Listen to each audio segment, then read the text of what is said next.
তো এই যে অসংখ্য শাস্তির কথা আল্লাহ বলেছেন, সব শাস্তিগুলো বিচারের পর হবে, কিন্তু আমরা বিচারের আগে যে একটা শাস্তির মঞ্চ সৃষ্টি করেছি, এইটার কোরআনে কোনো এটার প্রমাণ নাই। মরার সময় ফেরেশতারা পিটাইবে, তা কোরআনে আসে কি আসে না? ফাকাইফা ইযা তাওয়াফাতুহুমুল মালাইকাতু ইয়াদরিবুনা উজুহাহুম আদবারাহুম, কী অবস্থা হবে? ফেরেশতারা যখন তাদের জান কবজ করবে তখন তাদের মুখমণ্ডলে পিঠে পিটাবে, এটা ডাইরেক্ট কোরআনে বলা আছে। তো মরার সময় পিটাবে, জান কবজ করার সময় নাজিয়াত নাশেতাত, এই দুই দল ফেরেশতা। নাজিয়াতে কাফেরদের জান কবজ করবে, নাশেতাতে মুমিনদের জান, সব বলা আছে। এরপরে এই মাঝখানে হাদিসের মাধ্যমে যে আমরা কবর এবং এই যে একটা ইতিহাস সৃষ্টি করেছি, এটা অস্বীকার করলেই মানুষ হইচই করে ওঠে। কেন উঠবে? ছোটোকাল হইতে শুনছে, আমরাও তো শুনছি, আমরাও তো জীবনে কত কবর আজার ওয়াজ করেছি। যখন কোরআন নিয়ে গবেষণা করছি তখন তো আশ্চর্য ব্যাপার, এই মন কানের নাম কোরআনে কোথাও নাই। কবর আজার আসলে একটা কথা কোরআনে কোথাও নাই। কবর শব্দটা কোরআনে 7 বার আসে। কোরআনে আছে এতটুক যে ফিরআউন সম্প্রদায়কে তাদের ঠিকানা সকাল সন্ধ্যা দেখানো হবে। আর বুখারী মুসলিম হাদিসে এটা আছে যে তোমাদের কেউ মারা গেলে সকাল সন্ধ্যায় তার ঠিকানা দেখানো হবে। সে যদি জান্নাতি হয়ে যাবে জান্নাতের ঠিকানা দেখানো হবে, আর যদি জাহান্নামী হতে জাহান্নামের ঠিকানা দেখানো হবে, এবং তাকে বলা হবে এইটা তোমার ঠিকানা, বিচারের পরে তোমাকে এই ঠিকানায় পৌঁছিয়ে দেওয়া হবে। এই হাদিসটা বুখারী মুসলিমে আছে। অন্যগুলি সেগুলোও বলা হয় যে আছে, কিন্তু আমরা সেগুলি সম্বন্ধে কোরআনের কোনো মিল পাই না। কোরআনে তো এই দেখেন কত কথা আল্লাহ বলছে শাস্তি সম্পর্কে। তা আমি আপনাদেরকে বলবো, যারা ওয়াজ করেন, আপনারা কোরআন থেকে বলার চেষ্টা করেন। যদি ভুল বলেন তার বিপদে পড়বেন। কাজে কী দরকার আপনার যে কথা কোরআনে নাই? কোরআনে মৃত্যুর আগে পরে বিচারের পরে কত শাস্তির কথা বলা আছে, প্রত্যেকটা সুরে শাস্তির কথা বলা আছে, কিন্তু ওই কবরের ব্যাপারে তো শাস্তির কথা বলা নাই। আর বিচারের আগে শাস্তি বা কী করে হতে পারে? আর মানুষকে কি 3টে প্রশ্নই তার জীবনের হিসাব শেষ হয়ে যাবে? মান রব্বুকা ওমা দীনুকা, এই তো শেষ। আপনি সারা জীবন যা করছেন প্রত্যেকটা বিষয়ে আপনাকে সওয়াল জবাব করা হবে। তা আপনি এখানে 3টা দিয়ে শেষ করে দিলেন বিচার। এগুলি সব কাল্পনিক এবং এগুলো মানুষ বিশ্বাস করেছে। যেমন আদম আলাইহিস সালাম 60 হাত লম্বা, এটা সবাই বিশ্বাস করছে, এটা ঠিক না। আদম আলাইহিস সালাম 60 হাত লম্বা, এটা কাবাঘর কত হাত উঁচু হওয়া উচিত, কাবাঘর কত বড় হওয়া উচিত। এই কাবাঘর তো আদম আলাইহিস সালামের জন্য প্রথম সৃষ্টি করা হয়েছে। সেই কাবাঘরটা তো আপনাদের আমাদের মানুষের ইবাদতের ঘর। তো 60 হাত মানুষ, 60 হাতটা মানুষ উঁচু হলে কাবাঘরের সামনে দাঁড়াইলে তো কাবাঘর থাকবে হাঁটুর নিচে। তাহলে এই ঘরকে সে কেবলা কীভাবে বানাবে? এ ব্যাপারে আমার লেখা বইও আছে, আপনি দেখবেন, কোরআন হাদিস লেখা। তো এগুলি যে কোরআনে নাই সেটা নিয়ে এই বাড়াবাড়ি করা আমাদের ঠিক হবে না। আর আমাদের কাজ হলো, আমার কথা আপনি মানবেন, আমি এটা বলবো না। আমার কথা হলো যে আমি আপনাকে দাওয়াত পৌঁছেছি কিনা আপনার এটার সাক্ষী থাকবেন, ইচ্ছা করলেও অনিচ্ছা করলেও। কিন্তু আমি বলবো না যে আমি বলছি এটা মানেন, আপনি মানবেন কি সেটা আপনি জানেন, কিন্তু আমি আপনাকে দাওয়াত সঠিকভাবে পৌঁছিয়ে দিচ্ছি, এটা হলো আমার কাজ।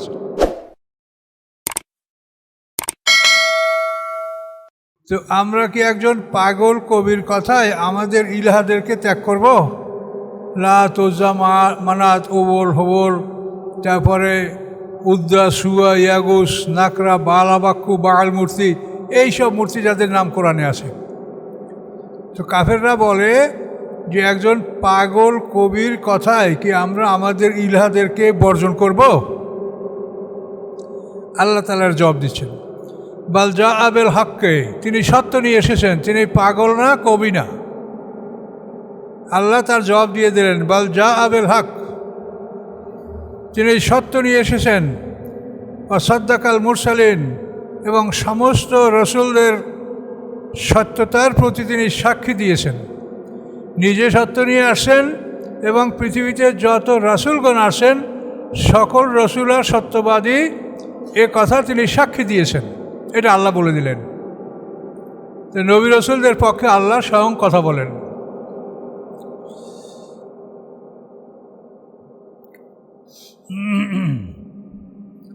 বাল জাবেল হককে অসাদ্দাকাল মুরসালিন, তিনি সত্য নিয়ে এসেছেন এবং সমস্ত রাসূলদেরকে সত্য বলে সাক্ষী দিয়েছেন। আল্লাহ সামনে বলেন, ইন্নাকুম লাযায়কুল আযাবিল আলিম, নিশ্চয়ই তোমরা বেদনাদায়ক শাস্তির স্বাদ গ্রহণ করবে।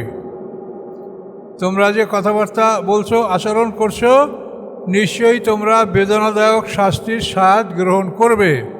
ওমা তুজজাউনা ইল্লা মা কুনতুম তা'মালুন, এবং তোমাদেরকে শাস্তি দেওয়া হবে না উহা ছাড়া যা তোমরা দুনিয়াতে করতেছিলে। তোমরা যা করতেছিলে সেটারই শাস্তি দেওয়া হবে, বেশি দেওয়া হবে না। আল্লাহ বলেন শাস্তি থেকে মুক্তি পাবে কারা? ইল্লা ইবাদাল্লাহিল মুখলাসিন, যারা আল্লাহর মুখলাস বান্দা, সৃষ্টিগতভাবেই যাদেরকে খাঁটি রূপে সৃষ্টি করা হয়েছে, অর্থাৎ নবী রাসূল পয়গম্বর, এবং যদি কেউ তাদের সঠিক অনুসরণকারী থাকে তারাও এরা আওতাভুক্ত হবে। তবে আওতাভুক্ত হলেও তাদেরকে মুখলাস বলা হবে না, তাদেরকে বলা হয় মুখলেস। আমরা যদি নবী রাসূলদের আনুগত্য করে, সঠিক আনুগত্য করার পরে আমরা জীবনযাপন করি, তা আমরা হব আল্লাহর মুখলেস বান্দা। আর নবী রাসূলরা হচ্ছেন মুখলাস, মানে সৃষ্টিগতভাবেই তারা পরিশুদ্ধ, তাদের দ্বারা কোনো পাপ সংগঠিত হবে না।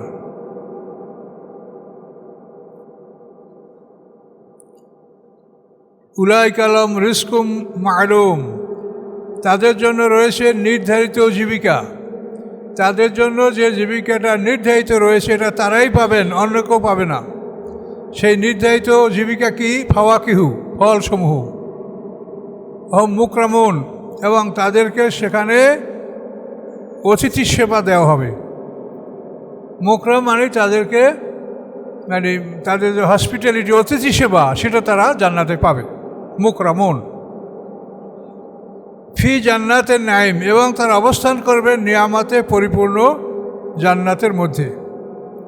আলা সুরুরে মুতাকাবিলিন, সামনাসামনি স্থাপন করা সিংহাসনে বসবে। সামনাসামনি সিংহাসনে স্থাপন করা, তারা কখনো বন্ধুবান্ধব নিয়ে বসবে, কখনো তাদের সঙ্গিনীদেরকে নিয়ে এভাবে তারা বসবে।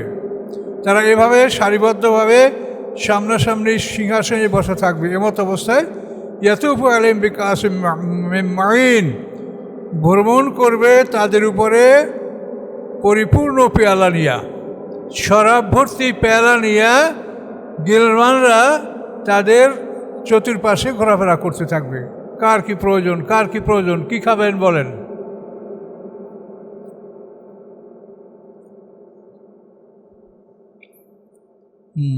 ইউতাফু আলাইহিম বিকাসিম মিন মাইন, ভ্রমণ করবে তাদের আশপাশে, তাদের উপরে পেয়ালা নিয়া যেটা শরাবে পরিপূর্ণ, মাইন বাইদা, এবং সেটা সাদা, ধবধবে সাদা। পৃথিবীর শরাব কিন্তু সাদা হয় না, অন্য অন্য বিভিন্ন রঙের হয়। বেশিরভাগই প্রায় কালো রং বা কালোর কাছাকাছি রঙেরই হয়। কিন্তু জান্নাতের এই যে পেয়ালা, শরবতের পেয়ালা হবে, এটা বাইদা, এটা হবে শুভ্র সাদা। লাজ্জাতুল শারিবিন, এবং পানকারীদের জন্য অতি সুস্বাদু, খুব সুস্বাদু শরাব। এটা জান্নাতবাসীরা পান করবে, সাদা শুভ্র। লাফিয়া গাউলুন, তার মধ্যে কোনো ক্ষতিকর কিছু থাকবে না।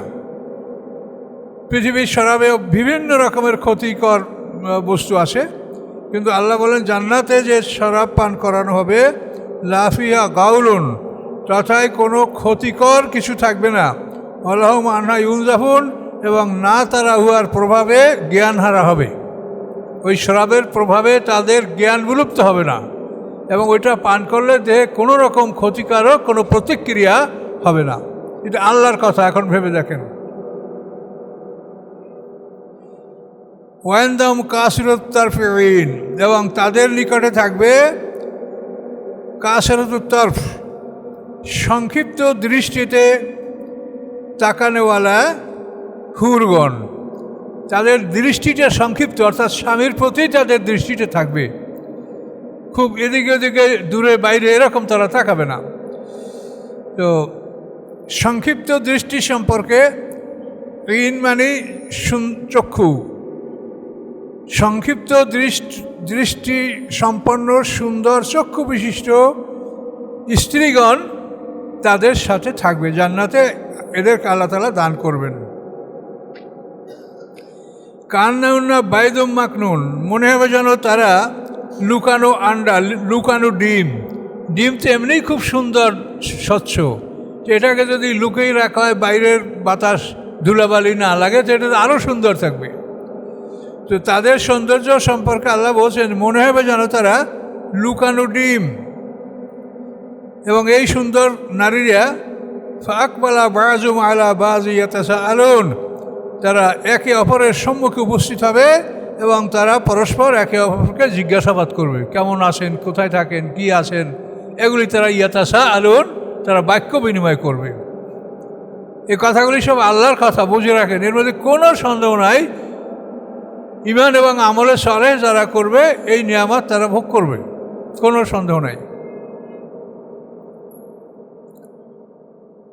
তো এইরকম জান্নাতে বসে ইয়াতাসাআলুন পরস্পর বাক্য বিনিময় করবে। এই বাক্য বিনিময়ের মধ্যে একজনে বলবে, শোনেন, কলা কাইলু মিনহুম, তাদের এক বক্তা বলবে, ইন্নি কানালি কারিন, আমার ছিল একজন বন্ধু, দুনিয়াতে আমার একজন বন্ধু ছিল। ইয়াকুলু, সেই বন্ধু বলতো, আইন্নাকা লামেনাল মুসাদ্দাকিন, তুমি কি সত্যবাদী, সত্য সাক্ষী দাতাদের অন্তর্ভুক্ত, যারা সত্যের সাক্ষী দিয়েছে, কলেমায় শাহাদাত পড়েছে, তুমি কি তাদের দলভুক্ত? আইন্নাকা মেনাল মুসাদ্দিকিন, তিনি সত্যের সাক্ষী যারা দিয়েছে, তুমি কি তাদের অন্তর্ভুক্ত? আইজামিত না অকুন্নতুরাবান, এবং আমরা যখন মরে যাব এবং মাটিতে পরিণত হব, ইজামান, এবং হাড্ডি গুড্ডিতে পরিণত হব, আইনালা মাদিনুন, তারপরেও কি আমরা জিজ্ঞাসাবাদের জন্য উপস্থিত হব? মাদিনুন দায়ন মানে দায়বদ্ধ। আপনি যদি দায়বদ্ধ থাকেন কোনো ব্যাংকে, কোনো কারো কাছে, তো আপনি জিজ্ঞাসাবাদ করবেই। তো বলছে যে আমরা কি হিসাবের জন্য আমরা কি দায়বদ্ধ আছি? আমরা কি আবার এই অবস্থা থেকে আমাদেরকে কি পুনরায় জীবিত করা হবে এবং হিসাবের সম্মুখীন করা হবে? এই দুই বন্ধু, এক বন্ধু আর এক বন্ধু করলো যে আমার এরকম একটা বন্ধু ছিল দুনিয়ায়। কলা, তখন ওই বন্ধু জবাব দিবে, হালান্ত মুত্তালিউন, তোমরা কি তার খবর নিতে চাও? তোমরা কি তার সম্বন্ধে জানতে চাও?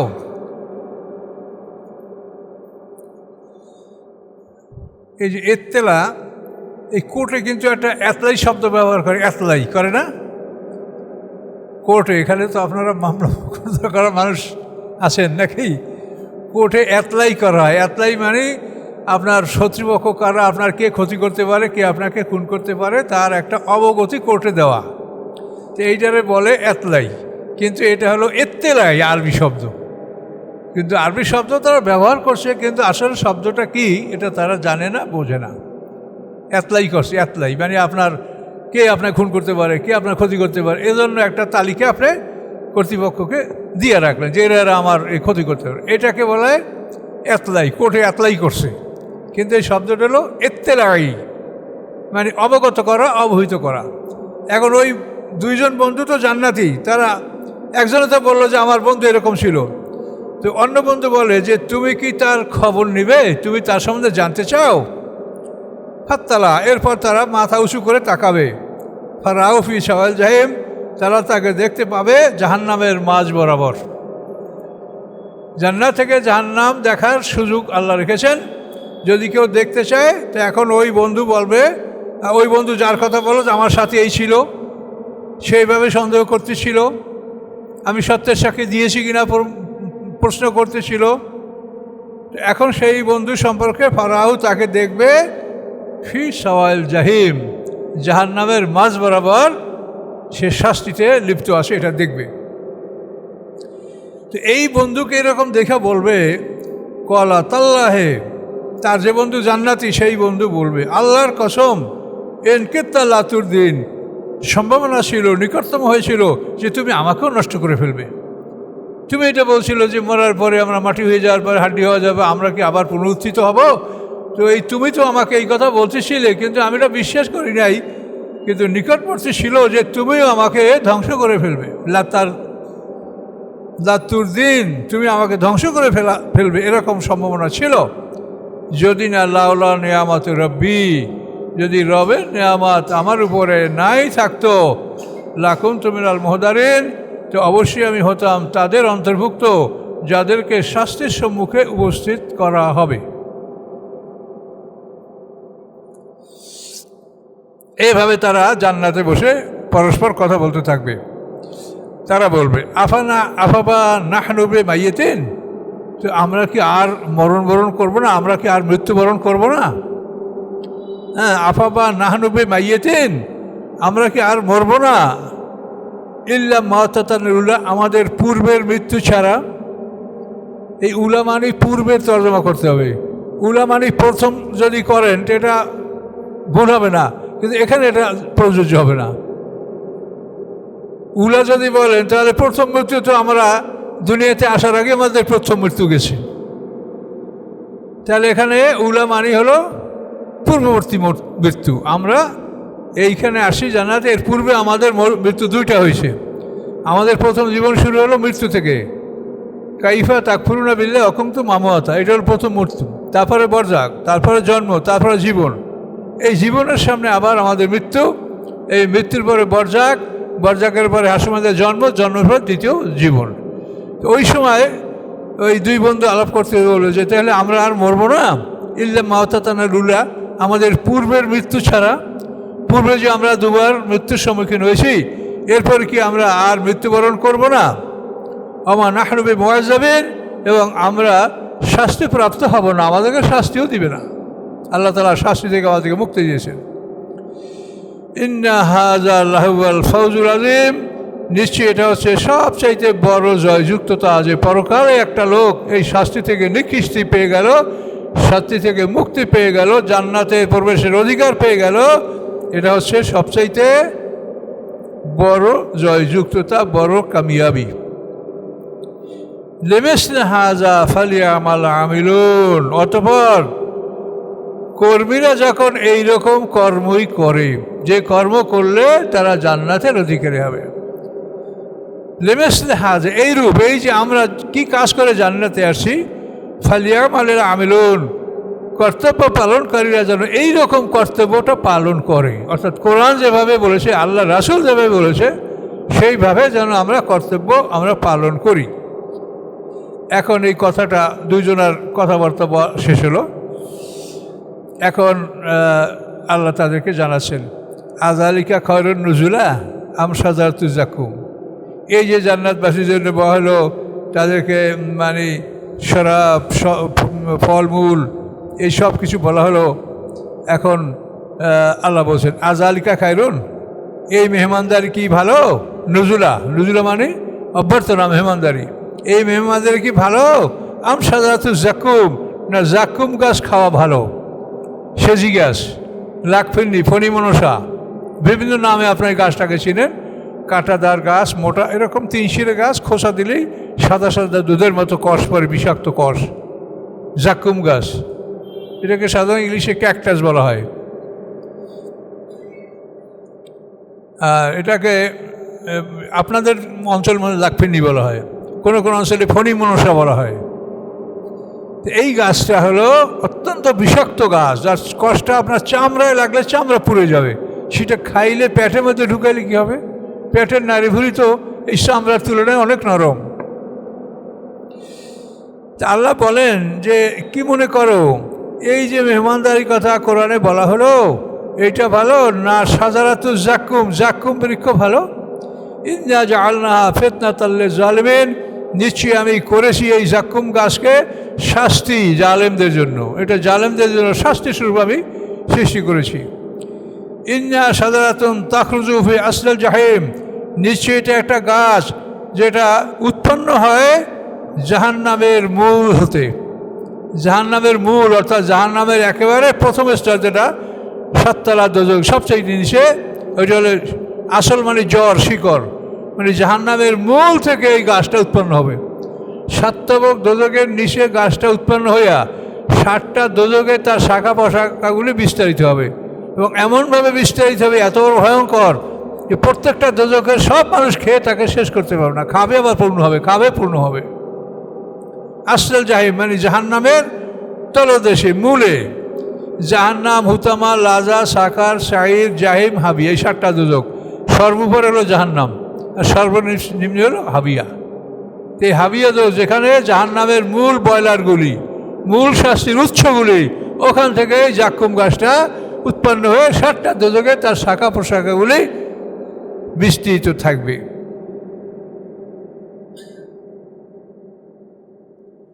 তলুহা কান্না রসুসায়াতিন, এবং তার শাখাগুলি মনে হয় যেন শয়তানের মাথা। মানে এই যে ওই যে এটা তো বিশাল গাছ, তার শাখা বাইর হইতে থাকবে। এই শাখাগুলি দেখলে মনে হবে যেন সাপের মাথা। শয়তান মানে সাপ, আরবি ভাষায় সাপের একটা আরবি আছে শয়তান, হাইয়াতুন সাপ, সোবান সাপ, তাই না? তারপর জান্নুন সাপ। তো কোরআনে বিভিন্ন সাপের বিভিন্ন আরবি আছে। তো শয়তানও সাপের এক নাম। তো মনে হবে যেন ওই গাছের যে মোচাগুলি, ওই গাছের যে শাখাগুলি, এগুলি মাথা দেখলে মনে হয় যেন শয়তানের মাথা, অত্যন্ত বিশ্রী ভয়ঙ্কর। ফাইন্নাহুম, নিশ্চয়ই ওই দোজখবাসীরা লাআকিলুনা মিনহা, উহা হতে তারা খাবে। কীরকম খাবে? ফামালিউনা মিনাল বুতুন, তা হতে তারা পেট পরিপূর্ণ করবে। খাবে মানে এক কামড় না, পেট ভরে খাবে। ফামালিউনা মিনাল বুতুন, তারা উহা দ্বারা পেট পূর্তি করে খাবে। খাওয়ার পরে কী হবে? সুম্মা ইন্না লাহুম আলাইহা লাশাউবিম মিন হামিম, অতঃপর নিশ্চয়ই তাদের জন্য উহার উপরে আছে সংমিশ্রণ গরম পানির। খাওয়ার পরে তারা এত ক্লান্ত, এত তৃষ্ণার্ত হয়ে পড়বে যে তারা মনে হবে যে এখন একটা নদীর পানি খেয়ে ফেলবে, ভয়ঙ্কর পিপাসা তাদের লাগবে। তখন তাদেরকে আল্লাহ কী করবেন? লাশাউবিম মিন হামিম, গরম পানির সংমিশ্রণ, এটা তাদেরকে খাওয়ানো হবে। সংমিশ্রণ এই জন্য বলা হলো যে ওটার সাথে জাহান্নামীদেরকে মেরে পিটিয়ে যে ক্ষতবিক্ষত করা হয়েছে তার পুষ, তিনাতুল খাবাল, এইটা গরম পানির সাথে মিশ্রিত থাকবে। এই জন্য বলা হয়েছে গরম পানির মিশ্রণ তাদেরকে খাওয়ানো হবে।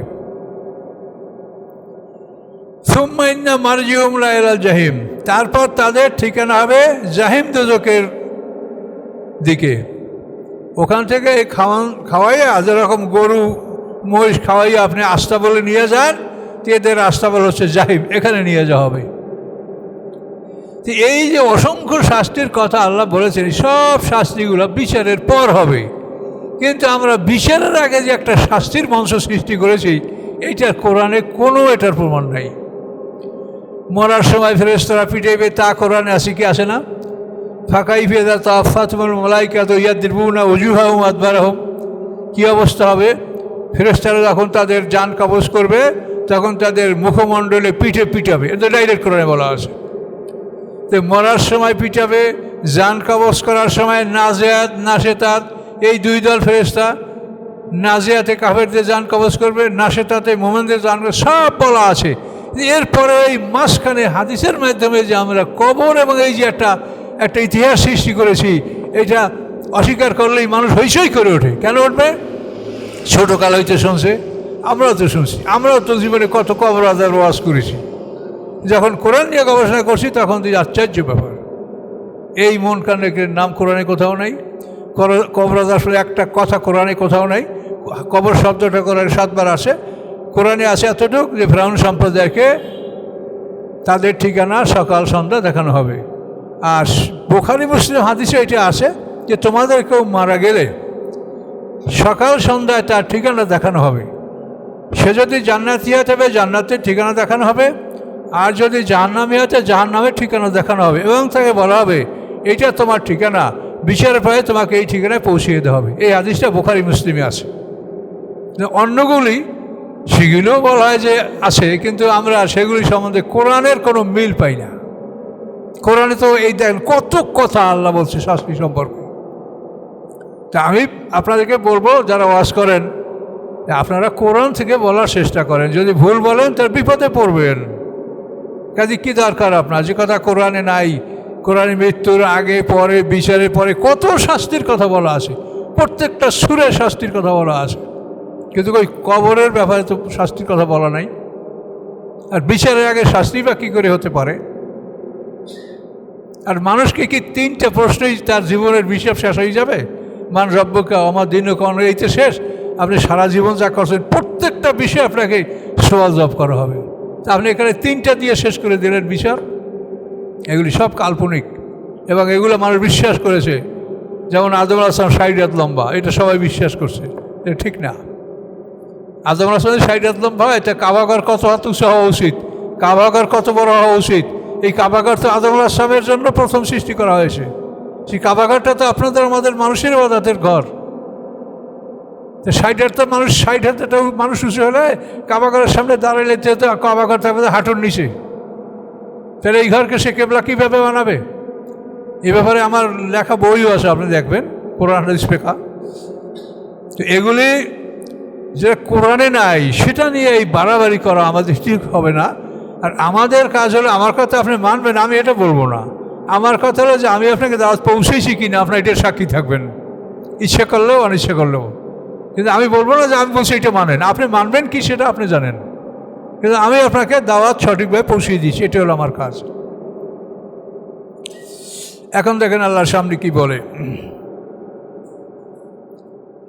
সুম্মালা মারজিউ মিনাল জাহিম, তারপর তাদের ঠিকানা হলো জাহিমে। ওইখান থেকে আপনাকে জাকুম গাছ খাওয়াইয়া, তারপর গরম পানি পান করাইয়া, তারপর ওই আস্থা বলে যেরকম পশু নিয়ে যান আপনারা, ওই রকম জাহান্নামে দায়িত্বরত ফেরেশতারা এদেরকে ঠিকানায় নিয়ে যাবে। ইন্নাহুম আলফাউ আবাহুম দাল্লিন, নিশ্চয়ই তারা পেয়েছে তাদের পিতৃপুরুষদেরকে ভ্রষ্ট, পথভ্রষ্ট। এই লোকগুলো এরকম হইল কেন? আল্লাহ বলছেন নিশ্চয়ই তারা পেয়েছে তাদের পিতৃপুরুষদেরকে পথভ্রষ্ট। ফাহুম আলা আসারি মুহরাউন, তারা তাদের পিছনে দৌড়াচ্ছে, ধাবিত হচ্ছে। বাপদাদাকে যে অবস্থার উপর পেয়েছে সেই অবস্থার দিকে তারা ধাবিত হচ্ছে। আজকে দেখেন আমাদের প্রতিবেশী দেশে কীভাবে শিরকের উপরে তাদের জয় জয়কার। শিরক কী ও দলিল? আমাকে বাপদাদা করি আসে, আমরা করি, আর এছাড়া কোনো দলিল আছে? তাহলে এই তো দেখেন আল্লাহ এই কথাই বলছে যে তারা তাদের বাপদাদাকে পেয়েছে পথভ্রষ্ট এবং তারা তাদের পিছনে দৌড়াচ্ছে, তাদের পিছনে ধাবিত হচ্ছে। সত্য কি সেটা তারা অনুসন্ধান করছে না। ওয়ালাকাদ দাল্লা ক্বাবলাহুম আকসারুল আউয়ালিন, অথচ তাদের পূর্বেও পৃথিবীর অধিকাংশ মানুষ বিপদগামী হয়েছে। পৃথিবীর আগেও সব মানুষ কখনোই মুসলমান হয় নাই, সব মানুষ কখনোই ভালো ছিল না। এই জন্য আল্লাহ বলেন ওয়ালাকাদ দাল্লা, নিশ্চয়ই পথভ্রষ্ট হয়েছে ক্বাবলাহুম, তাদের পূর্বে, আকসারুল আউয়ালিন, অধিকাংশ পূর্ববর্তীরা, তারাও বিপদগামী হয়েছে। ওয়ালাকাদ আরসালনা ফীহিম মুনযিরিন, অবশ্যই আমি পাঠিয়েছি তাদের মধ্যে ভয় প্রদর্শনকারী। তাদের বিপদগামী হয়েছে এই জন্য যে আমি রসুল পাঠাইনি তা না, আমি তাদেরকে রসুল পাঠিয়েছি, কিতাব পাঠিয়েছি, কিন্তু তারপর না মেনে তারা ওই বাপ দাদা যা করছে সেইটা করে করে তারা জাহান্নামী হচ্ছে। আল্লাহ বলেন ফাংজুর কাইফা কানা আকিবাতুল মুনযারিন, দেখো কিভাবে হয়েছে পরিণাম যাদেরকে ভয় দেখানো হয়েছিল তাদের পরিণামটা কি হয়েছে। তারা নবীদের কথা মানে নাই, পয়গম্বরদেরকে অত্যাচার করেছে, তাদেরকে আল্লাহ পৃথিবীতে ধ্বংস করেছেন এবং পরকালে তাদেরকে কঠিন শাস্তির সম্মুখীন করবেন। ইল্লা ইবাদাল্লাহিল মুখলাসিন, ব্যতীত তারা যারা আমার মুখলাস বান্দা, তারা এই শাস্তি থেকে দূরে থাকবে, নিরাপদ থাকবে। ওয়ালাকাদ নাদানা নূহুন ফালা নি'মাল মুজিবুন, আল্লাহ বলেন আমি নূহ আলাইহিস সালামকে ডেকেছিলাম, তিনি ছিলেন অতি সুন্দর উত্তরদাতা। আমি যখন তাকে ডেকেছি সাথে সাথে সে আমার ডাকে সাড়া দিয়েছে এবং আমার আনুগত্য করেছে। নি'মাল মুজিবুন অর্থাৎ উত্তম ডাকে সাড়াদানকারী নূহ আলাইহিস সালামকে আল্লাহ বললেন। ওয়া নাজ্জাইনাহু ওয়া আহলাহু মিনাল কারবিল আযীম, আমি মুক্তি দিয়েছি তাকে এবং তার পরিবার পরিজনকে কারবেল আজিম, বড় বিপদ হতে।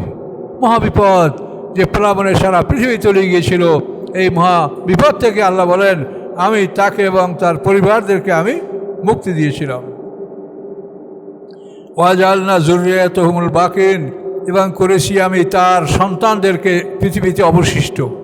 পৃথিবীতে এখন যারা অবশিষ্ট আছে তারা নূহ আলাইহিস সালামের সন্তান থেকেই তারা অবশিষ্ট আছে।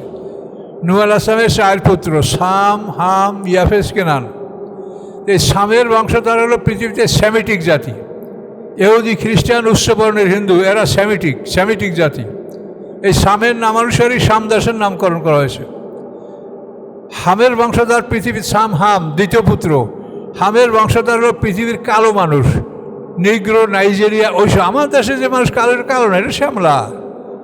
ওই সব দেশে যে ভয়ঙ্কর কালো মানুষ, এটা হামের বংশধর। তাফসীর আমরা এতটুকু পেয়েছি যে নূহ আলাইহিস সালাম বলেছেন যে নৌকায় তোমরা কেউ স্ত্রী সহবাস করবে না, কিন্তু তার ছেলে হাম এই আদেশ পালন করতে ব্যর্থ হয়েছে, ফলে তার বংশধর কালো হয়ে গেছে। সাম হাম। ইয়াফেসের বংশধর হলো ইয়াজুজ মাজুজ।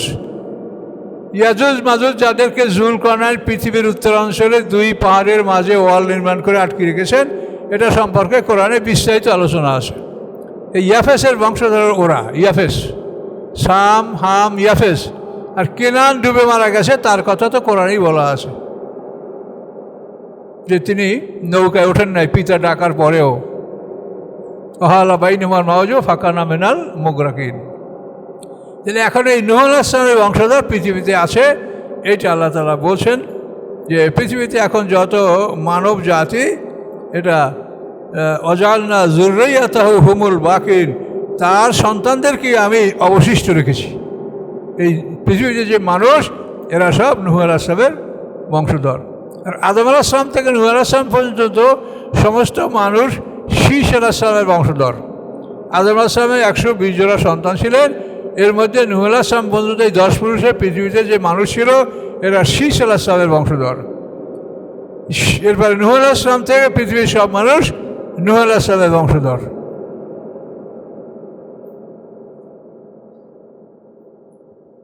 ও তারাকনা আলাইহি ফিল আখিরিন, রেখে দিয়েছি তার উপরে আমি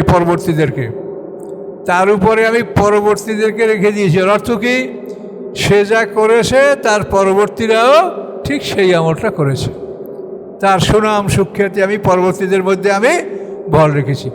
কাজেই নবী রাসূলদের জীবনী এবং চরিত্র, এটা আল্লাহ তাআলা পরবর্তীদের মধ্যে বহাল রাখেন। কাজেই যদি কেউ নবীর চরিত্রের সন্দেহ মনে করে, তার সে সন্দেহের জন্য সে নিজেই দায়ী। অনেকে বলে রাসূলের নামাজ আমরা কেমনে পড়ব, আমরা রাসূলকে দেখছি, তার কথা আমরা কেমনে বিশ্বাস করবো, আমরা কি তার থেকে শুনেছি? এটা যদি আপনি মনে করেন, তো আপনি যা বোঝেন তাই করেন। আমরা এমন দায়িত্ব নিয়ে আসি নাই যে আপনাকে ভেস্তে নিয়ে যেতে হবে। আর আল্লাহ তাআলা এমন না যে আপনাকে অ্যারেস্ট করিয়ে ভেস্তে নেবে। সে বলেছে, আপনি মানলে মানেন, না মানলে না মানেন। কাজেই কোরআন থেকে দেখেন যে রাসূলদের জীবন চরিত্র শুধু আমাদের না, সকল নবী তাদের চরিত্র আখলাক, এটা আল্লাহ পরবর্তীদের মধ্যে একটা সংরক্ষিত রাখেন। যার জন্য আদম আলাইহিস সালাম হতে আমরা যত নবী রাসূলদের ইতিহাস জানি, এগুলি সবই সঠিক, নির্ভুল। সালামুন আলা নূহিন ফিল আলামিন, জগৎসমূহের মধ্যে নূহ আলাইহিস সালামের শান্তি। সমস্ত সৃষ্টিকুলের মধ্যে হতে নূহ আলাইহিস সালামের উপরে শান্তি, এটা আল্লাহ বিশেষ সম্মান, যে তার জন্য শান্তির কথা আল্লাহ কোরআনে ঘোষণা করেছেন। নূহ আলাইহিস সালাম হোসেন শাইখুল আম্বিয়া, সমস্ত নবীদের মুরব্বী। তিনি 1260 বছর হায়াত পেয়েছেন। 950 বছর তিনি তো তাবলীগ করেছেন। তারপর বন্যার পরে তিনি 260 বছর বেঁচে ছিলেন। তারপরে তো নবুয়ত পাইতেও তার বয়স পার হয়েছে। তো এই নূহ আলাইহিস সালাম হলেন শাইখুল আম্বিয়া। আল্লাহ বলেন তার উপরে সৃষ্টিকুলের মধ্যে নূহ আলাইহিস সালামের উপরে আল্লাহর পক্ষ থেকে শান্তি। ইন্না কাযালিকা নাজিল মুহসিনিন, নিশ্চয় এভাবেই আমরা, আল্লাহ বলেন এভাবেই আমি পুরস্কার দান করে থাকি সৎকর্মশীলদেরকে। যারা সৎকর্মশীল, আল্লাহ বলেন তাদেরকে এভাবেই আমি পুরস্কার দান করে থাকি। ইন্নাহু মিন ইবাদিনাল মুমিনিন, এবং তিনি ছিলেন আমার মোমেন বান্দাদের অন্তর্ভুক্ত। নূহ আলাইহিস সালাম। সুম্মা আগরাকনাল আখারিন, অতঃপর অন্যদেরকে আমি ডুবিয়ে দিলাম। নূহ আলাইহিস সালামকে তার পরিবার সহ মুক্তি দিয়ে অন্যদেরকে আল্লাহ তাআলা ডুবিয়ে দিলেন। আগরাকনাল আখারিন। ওয়াইন্না মিন শিয়াতি ইব্রাহিম, এবং নিশ্চয়ই তার দল হতে ইব্রাহিম আলাইহিস সালাম, শিয়া মানে দল, তার সম্প্রদায় হতে, এই নূহ আলাইহিস সালামের সম্প্রদায় হতেই ইব্রাহিম আলাইহিস সালাম। ইব্রাহিম সালামের পিতার নাম আজর, তার পিতার নাম শারুক, তার পিতার নাম আরগো, তার পিতার নাম ফানে, তার পিতার নাম আবের, তার পিতার নাম শালেক, তার পিতা ইরফাকশাস, তার পিতার নাম এরাম, সাম, নূহ। নূহ আলাইহিস সালামের ঠিক 10 পুরুষ পরে ইব্রাহিম আলাইহিস সালাম পৃথিবীতে আসছেন। আল্লাহ তাআলা তাকে পৃথিবীতে পাঠিয়েছেন।